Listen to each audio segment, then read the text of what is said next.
Bismillahirrahmanirrahim. Assalamualaikum warahmatullahi wabarakatuh. Alhamdulillah. Jadi pasal ini menjelaskan tentang syarat-syarat bersuci. Syarat-syarat bersuci itu yang pertama adalah al-islamu, dia beragama Islam.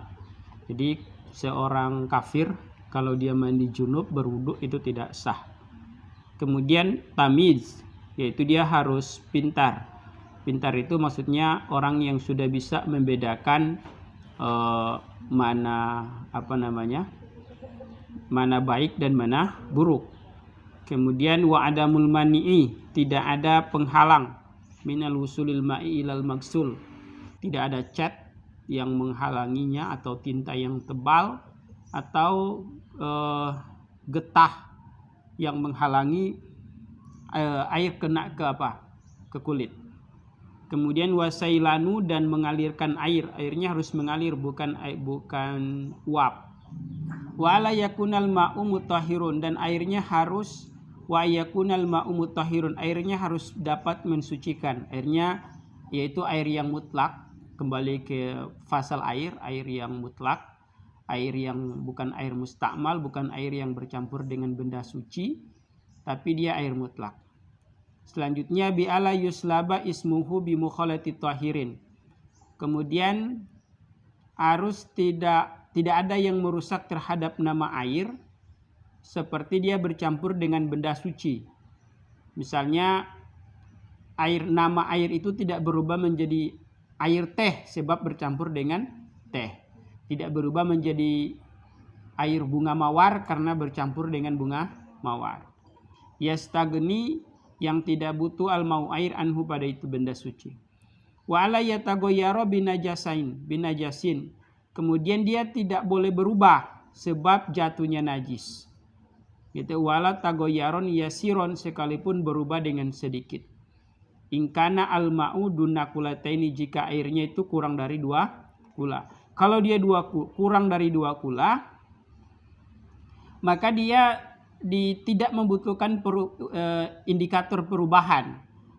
Tapi kalau dia 2 kula, maka dia harus menunggu ada perubahan. Kalau 216 liter kita harus melihat apakah rasa, bau dan warnanya salah satu dari itu berubah. Kalau misalnya dia air yang sedikit, maka tidak harus menunggu dia ada berubah. Otomatis dia menjadi najis. Nah, zida, maka ditambah. Kalau dia kurang dari 2 kula itu air, tambah dia sampai kemudian dia menjadi 2 kula, maka air itu kembali ke suci. Misalnya air itu ada bak yang ukuran firkamnya, panjang lebar luasnya itu 60 cm. Tapi airnya setengah, kemudian jatuh akan najis. Nah, najisnya dikasih keluar, kemudian disiram sampai kemudian dia melebihi dia muluber gitu kan. Nah, kalau sudah dia muluber begitu, maka dia sudah jadi suci. Dia sudah mencapai 2 kula, berarti dia jadi suci. Wa ala yulakiyahu, dan selanjutnya adalah hendaknya tidak jatuh wa alla yulakiyahu najasun ghairu ma'fuwin anhu. Kemudian dia tidak boleh terkena najis yang tidak dimaaf. Kalau dia najis yang dimaaf, maka menunggu perubahan kalau di air sedikit. Perhatikan.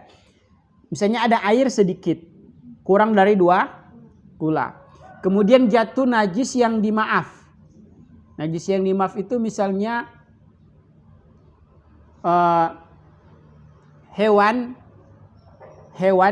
yang tidak berdarah, kemudian jatuh di ember. Yang tidak berdarah itu kayak belalang yang sifatnya